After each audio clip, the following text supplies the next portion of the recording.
मान्यवर डी.के. खापर्डे साहब, मानवर काशीराम साहब और दीना भानाजी साहब, ये 3 लोगों के ध्यान में आई। दीना भानाजी राजस्थान के थे, काशीराम साहब पंजाब के थे और डी.के. खापर्डे साहब महाराष्ट्र के थे, और तीनों भी अलग अलग प्रांत के थे और एक जाति के नहीं थे, अलग अलग जाति के थे। और इन्होंने 1973 में SC ST OBC and minority को जोड़ने का अभियान शुरू किया और 1978 में बामसेप का निर्माण किया। बामसेप ये शॉर्ट फॉर्म है BAMCEF। इसका लॉन्ग फॉर्म होता है V for backward SC ST OBC, A for and, M for minority, C for community, E for employee, A for federation. The all India backward and minorities communities employees federation, यह है बामसेप।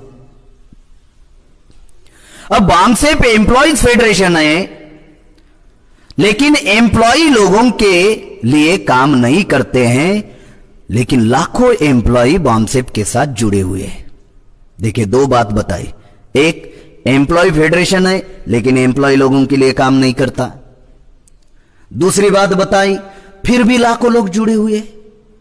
जब आपका फायदा ही नहीं है तो आप क्यों जुड़ेंगे इधर? जब आपका फायदा ही नहीं तो आप क्यों जुड़ेंगे? जब कर्मचारियों का फायदा नहीं है फिर भी लाखों कर्मचारी बामसेप को चला रहे हैं, चला ही नहीं रहे, अपने कमाई का 5वां हिस्सा दे रहे हैं, अपने कमाई का 5वां हिस्सा दे रहे हैं संगठन चलाने के लिए।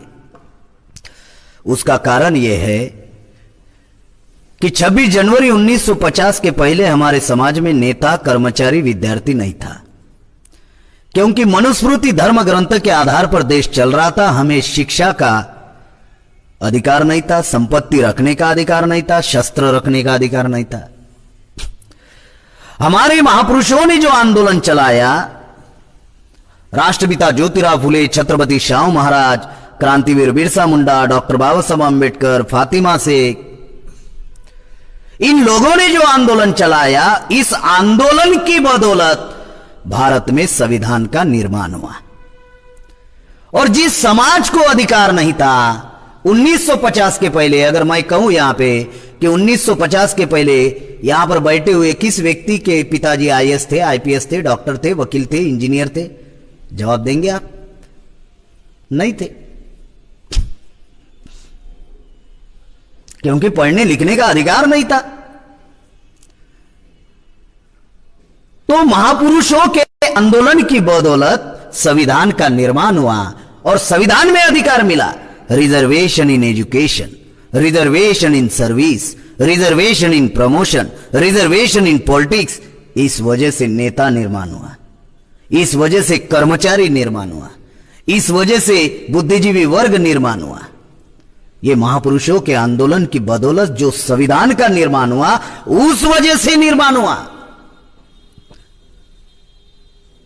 तो जो क्रीम क्लास हमारे समाज में निर्माण हुआ, उनके परिवार की तो व्यवस्था हो गई, परिवार की तो व्यवस्था हो गई ना। अगर कोई टीचर बना, चपरासी बना, प्रोफेसर बना, अधिकारी बना, उनके परिवार की व्यवस्था हो गई, 2 वक्त खाने की व्यवस्था हो गई। पहले नहीं थी, गांव के बाहर था, अछूत था। संविधान ने मान, सम्मान, स्वाभिमान दिया, अब उनकी व्यवस्था हो गई। और ये जो अधिकार मिले, ये अधिकार किसी व्यक्ति के नाम पर संविधान में लिखे हुए नहीं है। ये जो अधिकार है, ये अधिकार संविधान में किसी व्यक्ति के नाम पर लिखे हुए नहीं है। कोई अगर बताएगा, बहुत सारे लोग बोलते हैं मैंने रात दिन अभ्यास किया, मेहनत किया, मैं डॉक्टर, वकील, इंजीनियर बना, रिजर्वेशन के बदौलत थोड़ी ना बना, ऐसा वो कहते हैं। अच्छा, तो मेरिट में आए, इतना बुद्धिमान बना तो शिक्षा की वजह से बना ना है? अगर शिक्षा ही नहीं मिलती तो?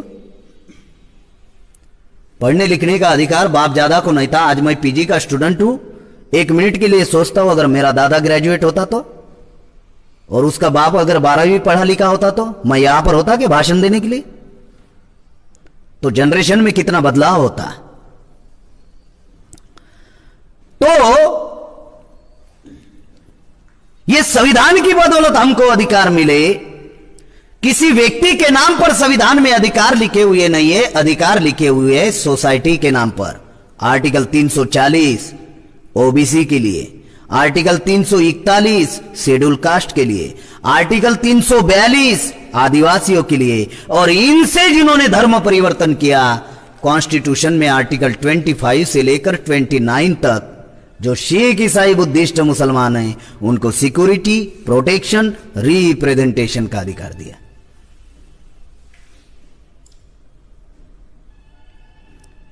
बहुत जो महत्वपूर्ण बात बता रहा हूं उसको समझना बहुत जरूरी है। बाइबल एक डिसिप्लिन है, कुरान एक डिसिप्लिन है, लेकिन देश संविधान पर चल रहा है। यह बात हम लोगों ने भूलनी नहीं चाहिए। एक डिसिप्लिन है, धर्म एक जीने का साधन है, इंसान के लिए अनुशासन है कि समाज व्यवस्था में, क्योंकि हम पत्थर नहीं है, जानवर नहीं है, इंसान है, तो इंसान को किस प्रकार से समाज व्यवस्था में जीना है उसका वो रूल एंड रेगुलेशन है। लेकिन जो देश चल रहा है वो देश तो कॉन्स्टिट्यूशन के आधार पर चल रहा है ना, इसको हम लोगों ने भूलना नहीं चाहिए। किसी धर्म को हम मान सकते हैं, किसी धर्म का पालन हम कर सकते, उसका अनुशासन हम लोग फॉलो कर सकते हैं। साथियों, जो बात आपको बताने का मैं प्रयास कर रहा हूं कि यह कर्मचारियों का संगठन है, लेकिन कर्मचारियों के लिए यह काम नहीं करता, लेकिन लाखों कर्मचारी जुड़े हुए हैं।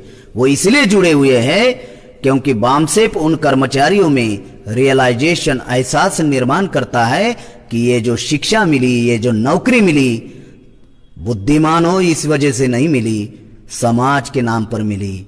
जब नौकरी पर लगे तो सर्टिफिकेट जोड़े ना, सोसाइटी के सर्टिफिकेट जोड़े ना। अगर बुद्धिमान हो, मेरिट में आए हो तो सर्टिफिकेट क्यों जोड़ते हो? ऐसे ही लग जाओ, जोड़ना पड़ता है। तो ये सोसाइटी के नाम पर अधिकार मिले। अगर समाज के नाम पर अगर शिक्षा, नौकरी, संपत्ति, ये सब कुछ अगर मिला है तो फिर समाज को पे बैक होना चाहिए।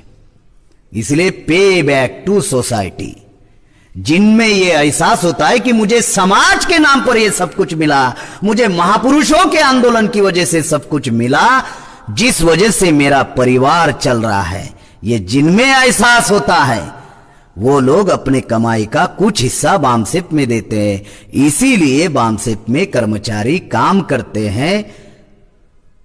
ये उसका कारण है कि जो कुछ भी मिला महापुरुषों के आंदोलन की वजह से मिला, संविधान की वजह से मिला। उस अधिकारियों को बचाकर रखना हमारा काम है। इस वजह से वो लोग जो है बामसेप को मदद करते, सपोर्ट करते हैं, क्योंकि कर्मचारी के परिवार का बंदोबस्त हो गया। लेकिन करोड़ों लोग ऐसे हैं, करोड़ों मजलूम ऐसे हैं जो आज भी 2 वक्त के खाने के लिए परेशान है। भारत में 83 करोड़ लोगों की दिन की इनकम 6 से 20 रुपया है। 83 करोड़ लोग ग्राम पंचायत का चुनाव नहीं लड़ सकते, उसकी अनामत रकम नहीं भर सकते। चुनाव प्रक्रिया से बेदखल कर दिया 83 करोड़ लोगों को। तो इसलिए इस देश में ये व्यवस्था चल रही है। साथियों, बामसेप 1978 में निर्माण हुआ, तब एक ही बामसेप के पूर्णकालीन प्रचारक थे मानवर काशीराम साहब। और जब 1984 में मानवर काशीराम साहब ने बसपा बनाई, तब बामसेप सिर्फ 13 राज्य और 140 जिलों का संगठन था। 13 राज्य और 140 जिलों का संगठन था। अब बामसेप एम्प्लॉय फेडरेशन है।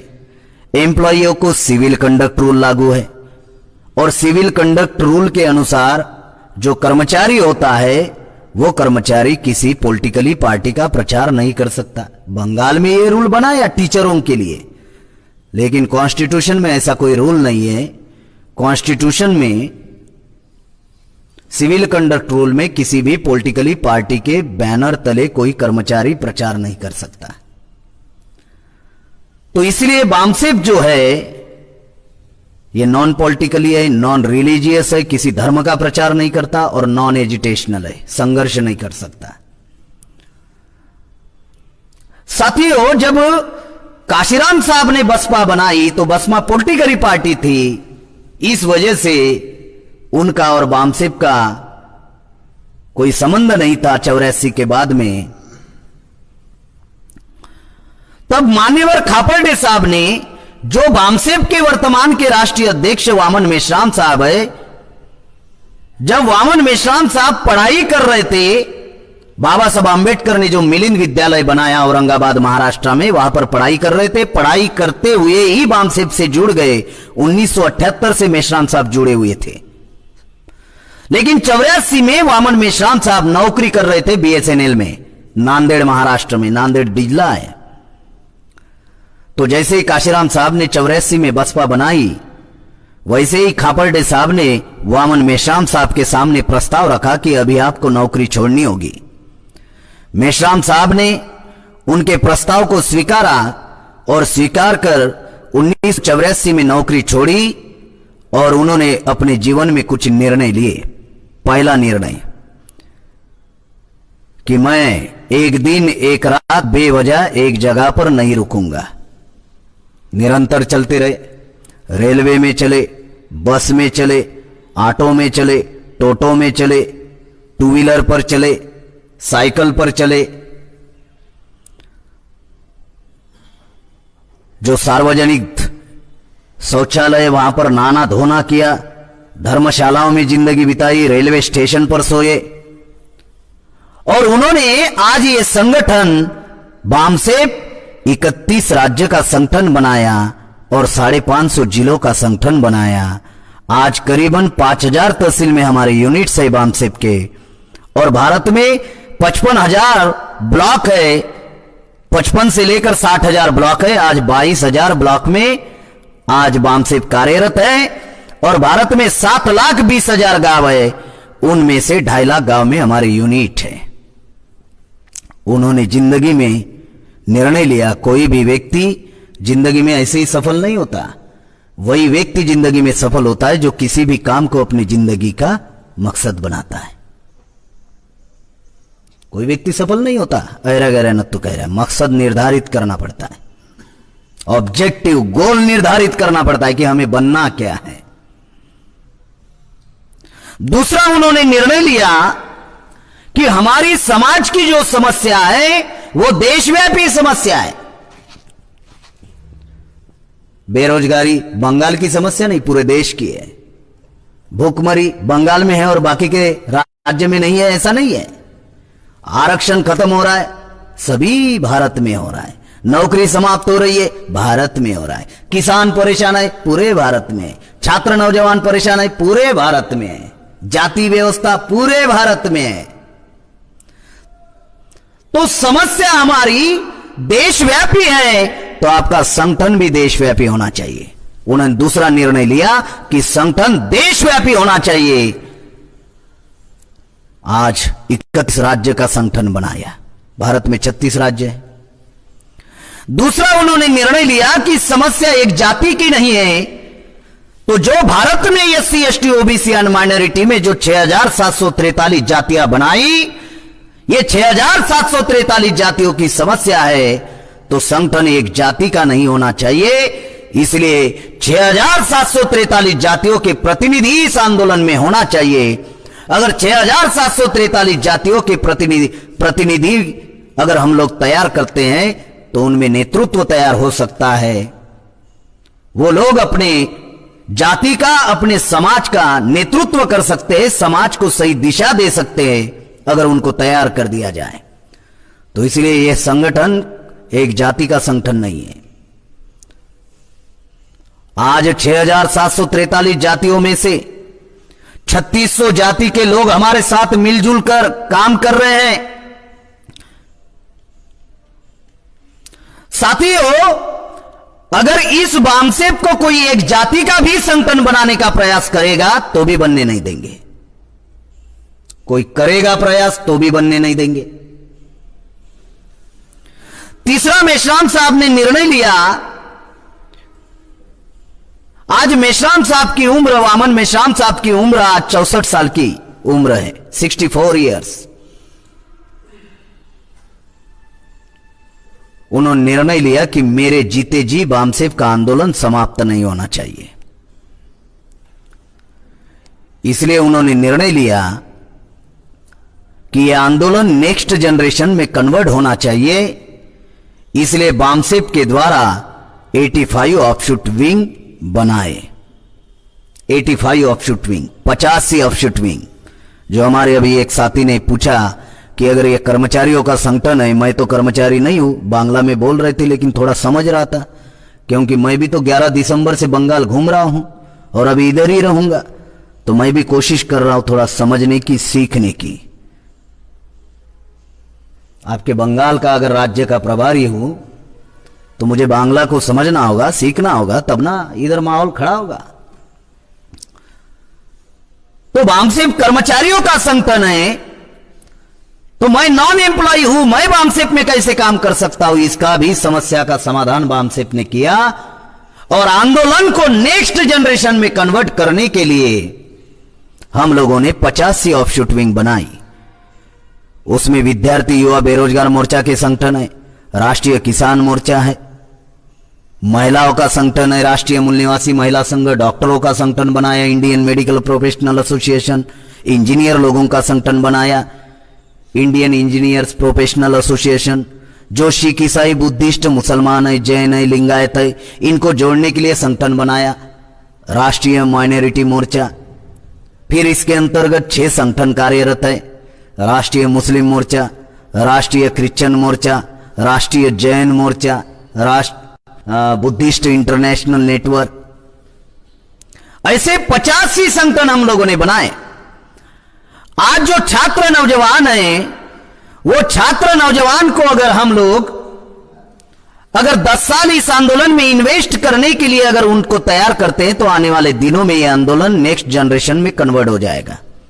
मान लीजिए किसी छात्र नौजवानों की उम्र 20 साल की है, अगर वो आंदोलन में 10 साल इन्वेस्ट करता है तो 10 साल बाद उसकी उम्र सिर्फ 30 साल की रहेगी। अगर उसकी उम्र 25 साल की है तो 10 साल बाद उसकी उम्र 35 साल की रहेगी। अगर उनकी उम्र 30 साल की है, अगर उसने 10 साल इस आंदोलन में लगाए तो ज्यादा से ज्यादा 40 साल की उम्र रहेंगी। 10 साल का मामला है। 6 लाख गांव में संगठन पहुंचाने के लिए अगर छात्र नौजवान अपनी जिंदगी के 10 साल अगर लगाते हैं तो बूढ़ा भी नहीं होने देंगे, भरी जवानी में देश चलाने लायक बनाएंगे। और ये हवा में नहीं बोल रहा हूं, कभी जूते चप्पल सिलाने वाले लोगों ने सोचा नहीं था सियासत पर बैठेंगे। बैठ गए ना, यूपी में 3 बार मुख्यमंत्री बने ना। आज लगे तो वो बेच दिया संगठन को, ब्राह्मणों के साथ मिलजुल कर काम कर रही, वो अलग बात है। लेकिन जिन्होंने कल्पना नहीं की थी, संविधान ने बना दिया ना राष्ट्रपति KR नारायण, रामनाथ कोविंद, कोरी जाति का शेड्यूल कास्ट। कभी सोचा था हमारे लोगों ने, जो गांव के बाहर जिनके साथ अछूत का व्यवहार होता था, उन्होंने सोचा था राष्ट्रपति बनेंगे देश का? संविधान ने बनाया भाई। कभी सोचा था हमारे चप्पल जूते का काम करने वाले लोगों ने कि साला मुख्यमंत्री भी बनेंगे? 3 बार बनाया उधर यूपी में। संविधान ने बनाया, इस विचारधारा ने बनाया, आंदोलन ने बनाया। तो यह कोई काल्पनिक कथा तो नहीं बोल रहा हूं। और किस आधार पर बोल रहा हूं? क्योंकि समाज जिनको अपना नेता मानता है, आज उनकी उम्र 60 के ऊपर है, 10 साल बाद मरने के कगार पर है। मुझे नाम बताओ, उनकी एज बताता हूं। मायावती मुलायम सिंह 60 के ऊपर है, नीतीश कुमार और जीताराम मांझी, लालू प्रसाद यादव 60 के ऊपर है, रामविलास जी तो चले गए। उधर शिबू सोरेन झारखंड लगा हुआ है, शिबू सोरेन अर्जुन मुंडा 60 के ऊपर है। ओडिशा में जाओ, नवीननाथ पटनायक कायस्थ है, वो भी 60 के ऊपर है। उधर जाओ गुजरात में छोटू भाई वसावा, वो भी 60 के ऊपर है। महाराष्ट्र में जाओ, शरद पवार 60 के ऊपर है, रामदास अठवले, प्रकाश आंबेडकर 60 के ऊपर है। जिनको समाज अपना नेता मानता है, आज उनकी उम्र 60 के ऊपर है और ये लोग 10 साल में मरने वाले हैं। तो जब 10 साल बाद अगर ये लोग चले जाएंगे उधर, तो समाज में तो खाई निर्माण होगी ना। तो इसको पूरा कौन करेगा? ये हम ही लोगों को पूरा करना होगा। इसलिए हम लोगों ने छात्र नौजवानों के संगठन बनाए। बामसेफ कर्मचारियों का संगठन है, ये प्लान बनाने वाला ऑर्गेनाइजेशन है, एग्जीक्यूट करने वाले ऑर्गेनाइजेशन 85 है। इस देश में आंदोलन चलाने